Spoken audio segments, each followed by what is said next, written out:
Bonjour à vous, chers choisis de Jésus. En regardant le monde dans la souffrance, beaucoup semblent vouloir se décourager, sont tristes. Par contre, avec les yeux de la foi, nous pouvons avoir un nouveau regard et constater que toutes les souffrances de notre monde actuellement contribuent à lui ouvrir le cœur. C'est la préparation d'une multitude de cœurs qui s'ouvrent jour après jour, dont nous sommes aussi témoins. Alors voici le message numéro 88 du premier volume.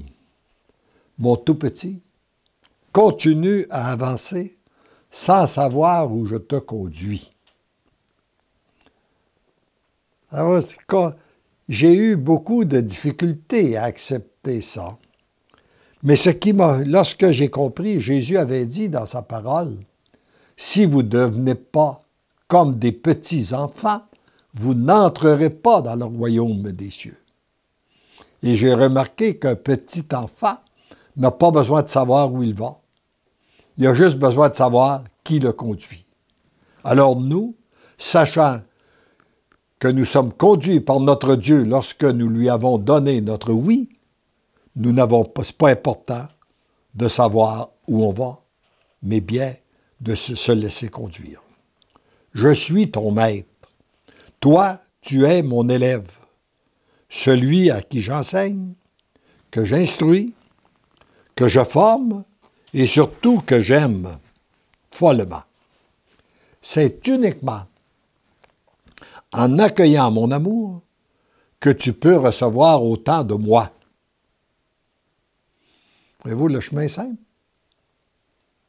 Pour recevoir beaucoup, il s'agit d'accueillir beaucoup l'amour de Dieu, prendre du temps avec lui. Tu es de plus en plus conscient des bienfaits que tu reçois. Tu voudrais t'en rendre digne et tu n'y arrives pas. Accepte cette situation, car jamais tu ne pourras mériter ce que je te donne. À travers ce que tu vis présentement, tu es témoin de la puissance de mon amour. Ce que j'accomplis en toi et à travers toi, je peux l'accomplir dans tous les cœurs du monde. Lui, il est le Tout-Puissant. Il veut toucher tous les cœurs de ce monde. La seule et unique condition est que j'obtienne un oui pour agir. Voyez-vous, Dieu nous a créés libres. Il respecte toujours cette liberté. Prie avec moi le Père pour que les cœurs s'ouvrent afin de parvenir à donner leur oui total sans condition. Le temps presse. Ne te laisse pas arrêter ou ralentir par l'adversaire qui vient toujours semer le doute ou vous laisser croire, avant même que vous ayez prié ou parlé, que l'autre n'acceptera pas ce que vous allez lui dire. Ça, c'est un tactique du malin pour neutraliser l'action de l'Esprit Saint. Parfois, nous avons dans le cœur de dire des choses, « Ah non, il ne l'acceptera pas. » Alors là, c'est sûr, on ne le dit pas. Alors le malin vient de gagner. Voilà une façon de faire de l'adversaire qu'il faut démasquer. Car lorsqu'il a réussi à te faire croire que les résultats seront nuls, il ne sert à rien de prier ou de parler. Par conséquent, tu es justifié de ne rien faire. Et chose sûre, c'est que si parfois nous faisons des erreurs en parlant, nous n'en faisons jamais en priant pour quelqu'un.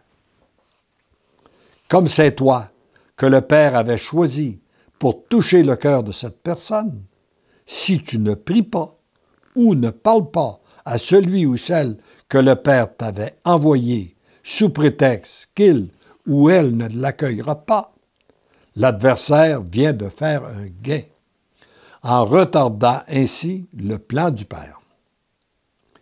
Il ne t'appartient pas de décider à la place de l'autre. Son cœur est peut-être plus ouvert que tu le crois. Et un autre tantôt, dans un enseignement, il disait, tu ne peux pas te baser sur qu'est-ce que la personne était hier pour savoir comment elle pense aujourd'hui. Car entre hier et aujourd'hui, elle a pu être visitée par le Seigneur et son cœur peut être beaucoup plus ouvert.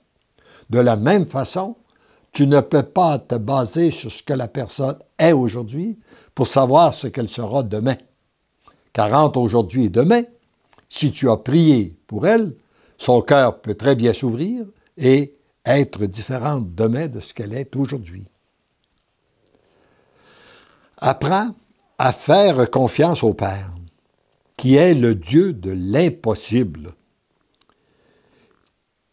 Ne te sers pas de tes expériences passées pour présumer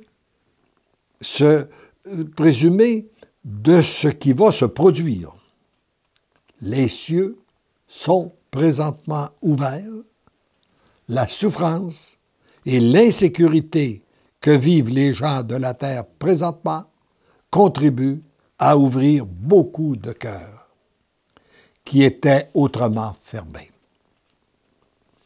J'ai constaté cette parole lorsque j'ai passé dans les pays de l'Est qui ont été sous le régime communiste, de constater cette soif de Dieu. Je pense à mon expérience en Lettonie, en Allemagne de l'Est, de rencontrer des gens avec une véritable soif de Dieu parce qu'ils en avaient été privés pendant trop longtemps sous le régime communiste. Je pense à la dame qui m'a accueilli, une dame dans la cinquantaine qui était née de parents foncièrement communistes, son père journaliste dans le parti, sa mère directrice d'école très enrôlée dans le parti communiste. La grand-mère avait voulu parler de Dieu dans la maison et on lui avait dit, si tu parles de Dieu, on va te chasser, tu ne pourras plus vivre avec nous. Et cette dame-là aujourd'hui, qui a vécu une grande conversion, qui traduit beaucoup de livres du français au letton, dont elle a traduit les livres pour le bonheur des miens, mais choisi Jésus, et fait un grand travail d'évangélisation. Et elle m'a dit, nous qui avons vécu 50 ans sous le régime communiste, nous savons qu'un monde sans Dieu, ça ne fonctionne pas. Je lui ai répondu, vous avez une longueur d'avance sur nous, car chez nous, dans nos pays, il y a beaucoup de gens qui croient qu'ils peuvent bâtir un monde sans Dieu. Alors donc, la souffrance, souvent, ouvre les cœurs. Mais on n'est pas obligé d'attendre la souffrance pour donner notre oui à Dieu. On peut le donner quand ça va bien. Et on peut éviter ainsi beaucoup de souffrance. Sois confiant, agis en homme de foi et remets tout entre les mains du Père. Ne te pose pas de questions, accepte d'être aimé, ainsi tu deviens l'amour. Tendrement, je t'aime. Amen.